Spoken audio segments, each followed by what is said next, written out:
Welcome to Cinderella Stories with Ash and Sav. My name is Ashley Docking. Savannah is off in Cortina covering the Olympics, and I am holding it down for what is now our 30th episode. And thinking that we're actually more than halfway into a year of this podcast is something that I think deserves to be celebrated. And I'm actually so sad that Savannah's not here to reflect with me on this. It's a solo show, but I think it's just nice to acknowledge the wins, no matter how big or small. So, shout out to Cinderella Stories, everyone who watches, downloads, everyone who works with us and helps us. We're really loving it, and we hope you are too. Now, let's get to the good stuff. I'm hungover. Okay. We had a little shaker for my brother's birthday, the Bonito Bowl last night. And so, I've felt better. I did think about just eating like 3 sticks of liquid IV, no water, just powder, and see what happens. I opted out of it. But nonetheless, we move and we're going to get through this. How we're going to get through it and how we get through life, we just keep on pushing. One thing I learned when I was a broadcasting student is learn how to work hungover. And so here we are, persevering. Now, 2 things about the Bonito Bowl. 3 things, I guess. Whether you like the performance or not, it was important, it was impactful, and it was way better than watching that Turning Point. And I just cannot believe that people are so committed to this quote unquote like counter immigrant, counter culture movement that they'll hire Kid Rock to bob awkwardly off beat instead of watching Bonito. It's actually really embarrassing. It's a party that I would never want to go to. It's a nightmare blunt rotation from all the highlights that I saw. So if you were a Turning Point fan, probably turn this off. You're not going to like what's coming next. You know what I'm saying? Shout out to Maria Taylor, because she became the first Black woman to host the Super Bowl pregame show and present the Lombardi Trophy, which is no small feat. It is Black History Month as well. So flowers to her for continuing to be a trailblazer. We love us some Maria Taylor over here. And then more of a local connection for the Super Bowl, found this nugget on social media. Julie Carn. Good for you, girl. This is somebody who attended Guelph and Laurier universities here in Canada, and she was a dancer at the Bonito Bowl halftime show. Now, during his closing sequence of the Super Bowl performance, where everyone was walking with flags and he was giving shout outs to all these different countries, and he yelled Canada. She's a former soccer player at Guelph University Laurier as well. And she had a stint overseas in Germany, but pursued dancing instead. And we love to see a girl succeed and, be able to accomplish her dreams. Okay. It's Olympics fever. Yeah. I just feel like you can't escape it. And sometimes there's just so much going on with the events, with the different time zone, with the different cities. You don't even know where to start. But we have got to debrief about ice dance. I just finished watching Glitter and Gold on Netflix, and this discipline is not for the weak. If you're trying to find an Olympic discipline that you connect with and you like reality TV, the mess of Love Island, Real Housewives franchises, ice dance, yeah, it's for you, okay? It's like an ethical, non-monogamy social experiment on ice where athletes are country hopping, pairs are uncoupling, and the judges are like a judgmental mother-in-law, and you can never do anything right at times. It was produced, Glitter and Gold, was produced by the Olympic Channel, so they are also here for the mess, and they had access. They showed us behind the scenes of 3 of the biggest pairs in ice dance this year who are vying for a gold medal. So the number 1 contender from Team France is Guillaume Cizeron and Laurence Fournier-Boudreau. Okay, this pairing caused ripples, and they're literally the villains of this season, if you will. They got the bad edit, if you will. So here's what's happening. Cizeron is the 2022 ice dance Olympic champion from Beijing, whose former partner, Gabriela Papadakis, has said that the pair did not part amicably. And she actually wrote a book about it at Tell All and blamed him for losing her NBC commentary role heading into these 2026 games. So when Cizeron retired, she went her own way. He went his own way. They were paired together for 20 years, 2004 to 2024. They also won Olympic silver. They won 5 world championships, 5 European championships. The two were locked in. Okay.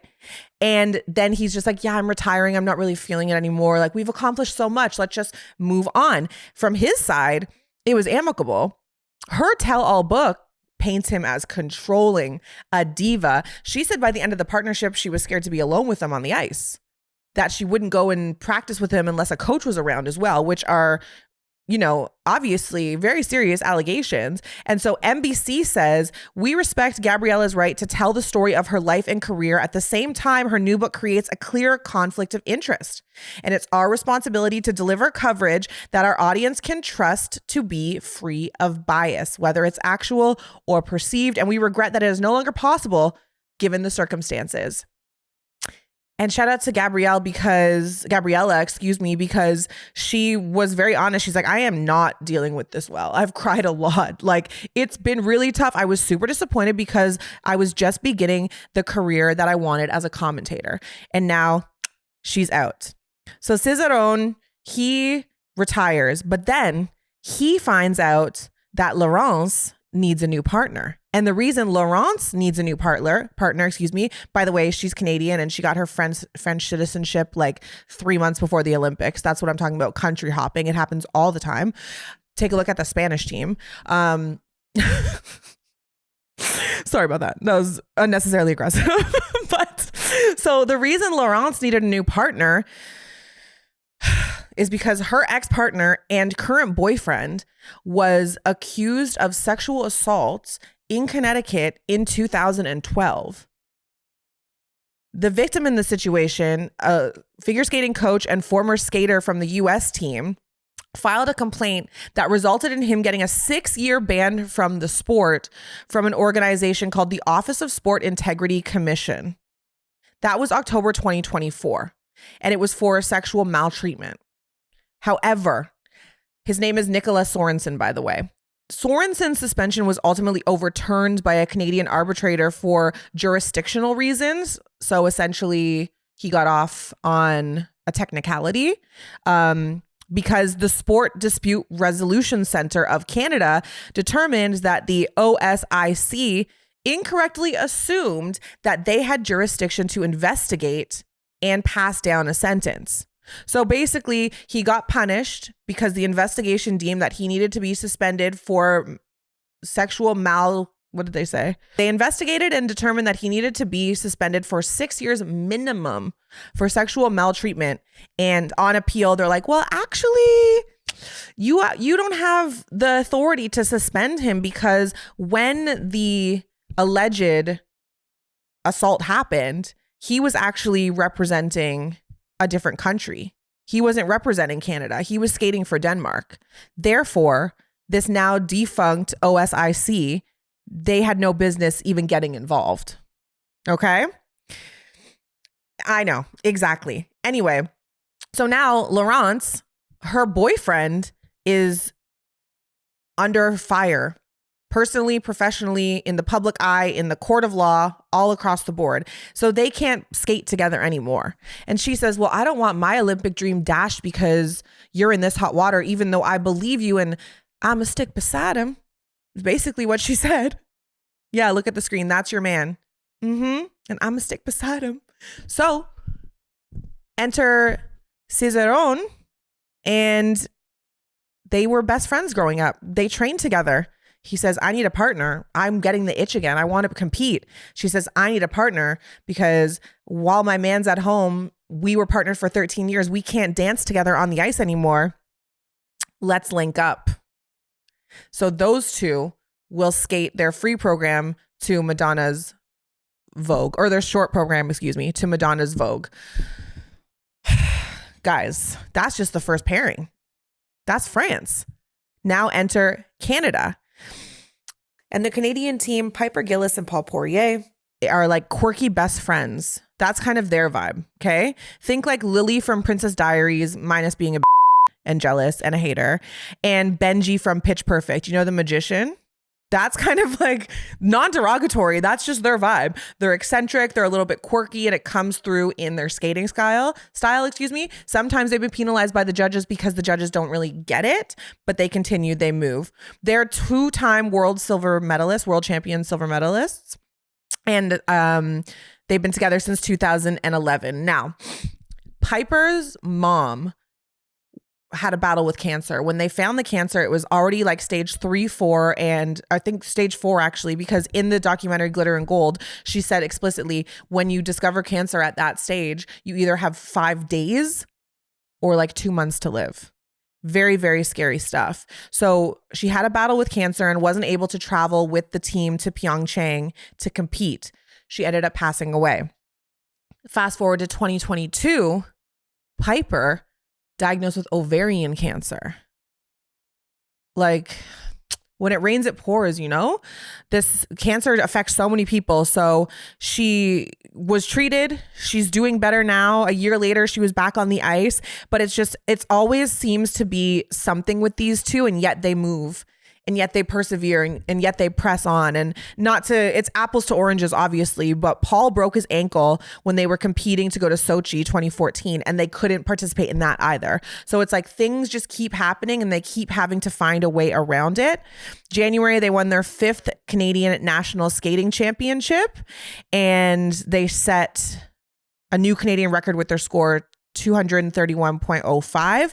They got a standing ovation. People love them. You know what I mean? They're the people's champs, if you will. Complete opposite from the French team. Complete opposite. They're killers. They're assassins. Think 007, M15, whatever it is, KBG. Like, they are going to kill you.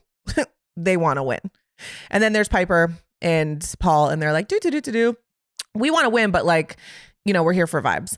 Then obviously the USA, goddamn, can't do anything without these guys in contention at the Olympics. It feels like Madison, Chock, and Evan Bates, 3-time and reigning world champions. They hate to see France coming. They're a married pair, and Evan was like, I fell in love with her and I risked it all, and I said, I love you. And she said, we need to take this back and we'll close the loop in the morning. Like, he must have been devastated. Not only is this like 10 out of 10 being like, okay, we'll see. He thinks at this point, like, I might have ruined this like dance pairing, because how do you come back from that? I'm in love with this girl. I'm going to tell her, I'm going to get brave, and I'm going to tell her, and she's going to be like, sorry, you're breaking up. Sorry, I can't hear you. Anyway, she did some reflection. She's like, wait, no, I do love him. Anyway, they got married. They're together, husband and wife pair, and they thought they had this in the bag because the French team retired. So like, no one's in our way now. All of a sudden, look who's back. Yeah, we're back, bitch. And so the Americans have a lot to prove, and it's not going to be an easy road. And if that doesn't make you want to watch ice dance, like, I don't really know. I don't really know what to say.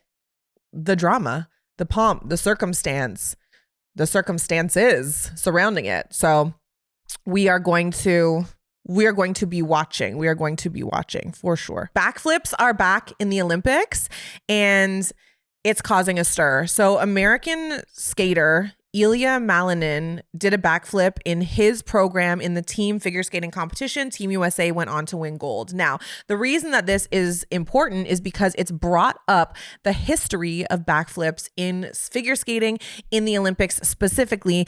The first person to actually do a backflip in competition, Surya Bonaly, who was a French skater, one of the only Black figure skaters, if not the only, oftentimes when she was competing. She did a backflip in 1998 when she was already eliminated from competition. But here's where it all began. So she goes into the Olympics in Nagano, Japan in 1998. And in the beginning of her routine, she falls. 40 seconds into the routine, she eats it. So from that point forward, she knows that I'm not going to be able to medal at this point. So what does she do? She performs a backflip. She goes off script. She says, screw it. I'm going to go backflip. She lands it on one blade, adhering to some of the jump rules. And she makes a statement. basically, in hindsight, her statement is, I don't want to be known as a rebel. I want to be known as a pioneer. I want to be known as a trailblazer. She's somebody who, as you can imagine, faced a lot of pushback. She wasn't the right body type, right, quote unquote. She wasn't the right skin color, quote unquote. Figure skating for a very long time has been very Caucasian, has been very long and lean, very graceful, quote unquote, in terms of long necks, soft arms, whereas there is a fraction of athletes who are great figure skaters and they bring power and speed and grit. But that's not what figure skating wants to be. And so there was a push and pull, especially in the 90s. Like, think about all the athletes that we hear that have been talked about, that have talked about their story and not fitting into boxes or not fitting into spaces that they felt weren't made for them and how it affected them. And so this is exactly a picture of that playing out in front of us now. And it's turning into a really great reference point, a really great reminder that excellence doesn't look the same across the board, that it can come in different packages. And so Surya Bonaly is part and parcel to this. She's now on Instagram being like doing double lutzes or single flips or whatever it is. So she's leaning into this. Her backflip blows up every Winter Olympics. I feel like I've seen it several times. They really changed the rule for this Ilia cat because he was coming up. He's a young guy coming up and wanted to get it done. So there's a changing of the guard in terms of who's making the rules. There's a changing of the guard on who's skating on the ice. And now we are seeing backflips in the Winter Olympics again. And Ilia Malinin is bringing it all back. Okay, so this is just honestly a shout out to Lindsey Vonn. We talked about her last week because she was about to do the impossible. She wanted to ski the women's downhill event with one ACL. Yeah. She did 2 practice runs. One of them, she finished 3rd. So she was feeling pretty good about it. And I just think that a lot of people are like, oh, she shouldn't have done that. Oh, what did she set herself up for in the future? And I just think that you don't have the right mentality. Like, there's a reason that you're not an Olympic athlete. She is who she is because she believes in herself to a degree that 99.9% of people couldn't fathom, couldn't imagine. And I honestly thought that she had a chance to do it. And really and truly, when you look at the fall, and there's opinions across the board, and I'm not a skiing expert, obviously, I'm also not like an expert on body movement, and I didn't take kinesiology, but the fact that it wasn't like her knee giving out that caused her fall makes it even more tragic. Because she knew the risks in that, but she's known to take hard lines and tight turns, and she hit the gate and it caught her off balance, and then she bailed. She broke her leg. Her skis didn't come off the bindings. And one of the reasons for that is because she wasn't going fast enough. So CBC did a great interview after with somebody who has connections to the USA national team skiing coaches. And essentially she didn't hit a portion of the hill because only 13 seconds into her run. She didn't hit a portion of the hill where she's reaching speeds up to 120 kilometers an hour. With just a helmet, by the way, and like a bodysuit. She was only going 80. And so when she crashed, the skis didn't come off, and that can cause a lot of damage. So she broke her leg. She has her ACL torn. She got airlifted to hospital. We wish her a speedy recovery, but I did see this one anecdote that I wanted to share on TikTok. It was a girl who said she raced and trained with Lindsey when they were younger, before Lindsey Vonn was Lindsey Vonn. And there was low visibility on a run, and they were practicing. And apparently Lindsey's like, I'm going for it regardless. So she crashed out and like went off a cliff, basically off the side of the mountain. The girl said, by the time we found her, what do you mean by the time you found her? Like, where was she? So by the time they found her, she broke her arm and she had to get fitted for a cast. She said Lindsey Vonn took her ski pole to the hospital so they could mold it around the grip on her ski pole so she could still train even though her arm was broken and hold the pole. So next time you talk to yourself and you're like, oh, I think I really want A, B, and C. Do you? Are you willing to mold your cast to the hand grip on your ski pole so you don't miss any training when you're a teenager? Do you want it that bad? Because if not, maybe reevaluate. Do you know what I'm saying? But she is just very dead ass about her sport, about competing. She's dedicated, and it has been a pleasure to witness her compete over the past 2 decades. Now, another American woman did win the downhill event. Her name is Breezy Johnson. She's only the second American woman to capture gold in the event, the other one being Lindsey Vonn, of course. And in a twist of fate / irony, whatever you want to call it, sports do this to us all the time. Breezy Johnson missed out on the 2022 Beijing Games because she crashed out and got hurt in the Cortina Mountains while she was training. And she posted a really, honestly, great Instagram at the time. And I'm just going to read a segment of it because I feel like it really encapsulates everyone who's saying, oh my God, Lindsey, why would you do that? Why would you do that? Da, da, da, da. Okay. She said, someone asked me yesterday why we do it. And at times like these, you wonder. But the truth is that for me, the feeling of racing is the feeling of being truly alive. And so I will keep coming back every time because that feeling of skiing fast is worth everything. And so you don't have to agree. You don't have to understand. But that's the reason that Lindsey Vonn was out there on Saturday. Back to our bread and butter on this show a little bit. Hoops, of course. We're hitting Unrivaled because there has been no new news that has come across my desk about the WNBA, CBA. And as I said last week, things are very much just where they're at. The WNBA did submit a new collective bargaining proposal to the players union, something that Napheesa Collier and the representatives for the PA said they did not have for them when they met them in New York last week. But there's not anything really that's come out other than everyone wants to play this year. Like, I think both sides are realizing that they're coming down to it. But in the meantime, Unrivaled takes center stage. They were historic last week with their traveling circus to Philly and Xfinity.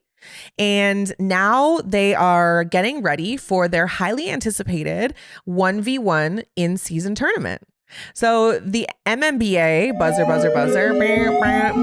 MMBA, they do their little in-season tournament, but it's games. It's just regular season games that are kind of curtailed into this tournament format. You win and you win some money. Unrivaled, they do it a little bit differently. They are going 1v1, mano a mano, and they're giving away a bag if you're successful. So the total prize pool is $300,000. $300,000 for the, not for the winner of this tournament, $200,000 for the winner, and then 25, 25, and 50 for the runner-up. The other two semifinalists get the 25K. It goes over the course of 3 or 4 days, February 10th to the 14th. And last year, the finals were Ilia Edwards and Napheesa Collier. The finals are a best of 3 series up to 8. And Ilia Edwards won the first game, and then Napheesa Collier won the last 2, including an 8-0 thrashing in the final decisive game. And the way that it works is that there are 4 pools. They are position specific, but then once you get out of your pool, the top 4 play against each other, and it's kind of a free-for-all, okay? Last year, the top 4 were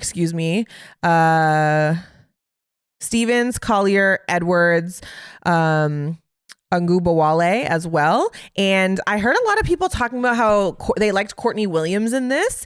And I understand that to a degree. I think she's scrappy. She was second in Pool B. But I think she's too short. I'm going to say it. She's 5'8". Once you get up with the bigs, like, you can't really do anything about it. I mean, it is ball back. So if you score first, you have a chance to continue to get the ball, to continue to score. But I don't know. I'm going to go with our girl, Ilia Edwards. She has been absolutely showing out. She has 7 double-doubles this season at Unrivaled, 28 and 18 in her latest. and she's absolutely tearing it up. You should have, I hope we can put this on the screen. You should have seen her face last year when she lost to Nafisa. She was pissed. She was so mad. Nafisa went to go shake her hand. She's like, yeah, no, good game for sure. Like anyone who's ever played Sabalenka looks, you know what I mean? Cause like she kind of has that punchable face. Like I like her, but I'm just saying if I was her opponent, I would understand why you would be not trying to shake her hand after the match. But that's a story for another day. She's a very polarizing figure. But the way that it's going to work is there are 32 players in 10-minute matchups or first to 11 points, half court with a 7-second shot clock. So whatever comes first, 10 minutes elapse or you get 11 points. The finals is to 8 points, best of 3. But a 7-second shot clock, bro, get your cardio up. Get your liquid IV in, because get your banana bag IV in the room, because that is going to be exhausting. Like I'm already tired just thinking about it. The final this year, they changed it best of 3 to 7 points and that $300,000 prize pool. Yeah, that looks pretty good. $200,000 to the winner. And here's the thing too, like 1v1 is so vulnerable. I think we talked about this last year, me and Sav, potentially, but it is basketball in its purest form. Me versus you, my skill versus your skill, my desire and hustle, head up against you, check the ball, let's go. And a lot of times when you're just playing like wherever you are, in the schoolyard or at the gym or whatever, you're also calling your own fouls. So it's kind of a look into the psyche of individuals who are like, you know what I mean? You're playing somebody 1v1 and they call some ticky-tacky foul. Immediately you're kind of like, you're a bitch. Like, I don't know if I could do business with you anymore. I'm so sorry. Like you can't be on my team because why? What do you mean that's a foul? Just get the ball, check it. Or if I miss, get the ball and now you go. There's a reason. Okay. And I know, I know. But there's a reason that there's a one-on-one basketball player named MK that's absolutely blowing up in terms of his popularity. He has several million followers now. He came to Hoop Queens in the summer to show support. He came with his mom. And at that time, I think he had like 500,000 followers. I blink, 1 milli. I see an update, 2 milli. What? He's going across the world, Brazil, Dubai, Poland, hitting all the stops to play 1v1. It's so gritty. It's so grimy. Say what you want about him or anybody who plays one-on-one. I think it's the purest form of basketball where it's just like head up, you versus me.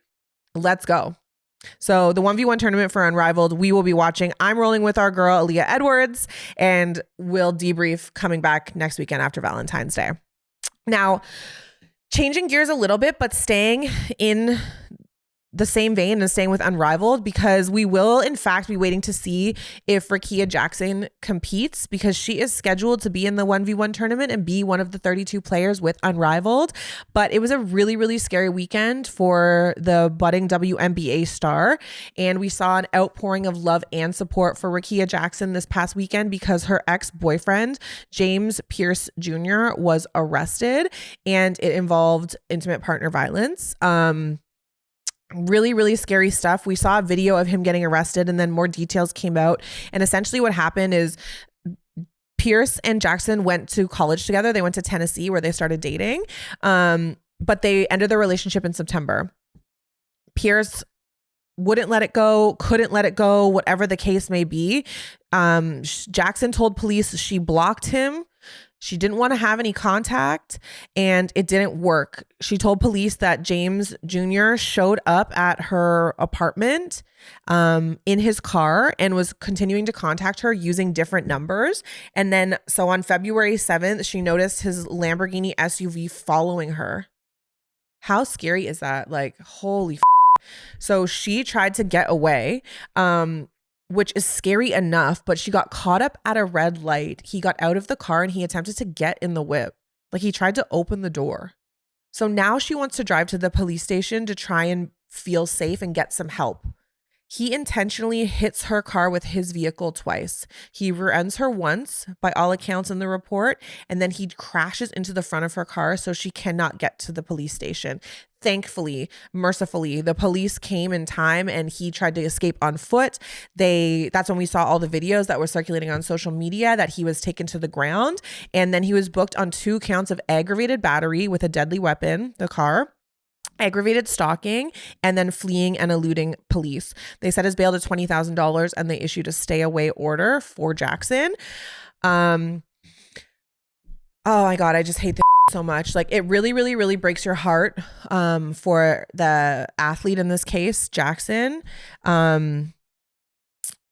Like, a man will really do anything else besides go to therapy, because I know in a lot of these situations, the woman feels this level of shame or embarrassment that her dirty laundry is spread out on the streets and everyone knows what happened. And, you know, and I'm not saying that this is in this case, but in some cases more is uncovered. And it's like, I was trying to keep this in-house for a reason. But when you have people like Pierce who are acting like this and committing literal crimes and stalking, like, literally go talk to your boys about it. Go talk to your sister or cousin about it. Go to therapy and deal with whatever it is that you have going on. Stop forcing your shit on other people. A person who obviously wanted nothing to do with you, who clearly tried to stay away from you, and you just can't take no for an answer and continue to force the issue. And now look. I mean, you play in the NFL, so likely you'll be fine, which is and a whole other issue. But now look, you're getting arrested because you couldn't take no for an answer, because the girl said, I don't like you anymore. I don't want to be with you. Leave me alone. You're trying to crash your car into hers. Force yourself into her space. Make it her problem. And again, like, on top of that, just traumatizing her in general. And now everyone's talking about her. Rickea Jackson's name is on everyone's mouth. I mean, I'm sitting here talking about it, but yeah, literally men will do anything except go to therapy. It's the other lack of emotional intelligence, aggression, selfish behavior for me, dangerous behavior. So, you know, Jackson, I hope that everything's going to be okay with her. It seems like she has an outpouring of love and support and a support system around her. She was picked 4th overall in the 2024 NBA draft, for those who aren't familiar with her game. Yeah, She's a real one. We love her over here. So hoping that everything is okay on her end, and just passing along the news that her boyfriend had been arrested. So we will see, or her ex-boyfriend, excuse me, had been arrested. So we'll see if she ends up continuing in Unrivaled. No one would blame her if she needed to just like take a beat. I saw on Twitter, somebody had a thread and they were just raking the TNT announcers across the coals, because apparently they didn't do their big one with the pronunciation guide. And I know that's rich coming from me, as I just struggled to get through a number of names. However, you're literally there to commentate. Like, you can go on the Olympic website and you can click a button and it says the names of the hockey players that you're covering, all who are professional athletes, many of whom play in the PWHL. And apparently they were just butchering it left, right, and center. And not some obscure team from up in a cute little mountain where cobblers roam the streets and, you know what I mean, there's magic in the air. Like, athletes that you should know. If you're covering that sport, if that's your bag, you should know. So I'm going to need you guys to lock in. Oh my God. And you guys, do you want to see the most disgusting picture in the history of the world? Are you sure? Yeah. Turn your airdrop on. Key, I'm going to put it on the screen. Okay. Did you get it? Okay, so this guy that I know, no further questions. No further questions. This guy that I know, no further questions, who lives in California, was playing a flag football game, and his finger, this guy's not the guy that I know, his teammate's finger got caught up in the flag belt, twisted off. His fingertip was literally just lying on the ground, bruv. I'm so scared. This happened to a friend of mine. The tip didn't come off, but she had a spiral fracture because the finger like twisted up. And as someone's like running and you're just whatever, like the opportunity for injury is great.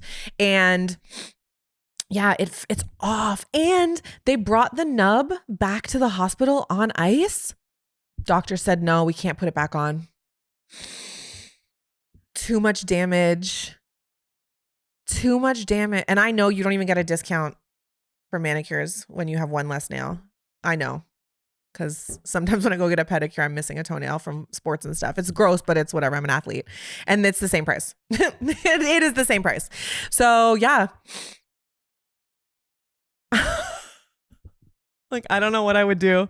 I really don't know what I would do. And now I'm like second guessing everything about playing football because I can't be out here just getting the tip ripped off. Just the tip does count. Okay, well.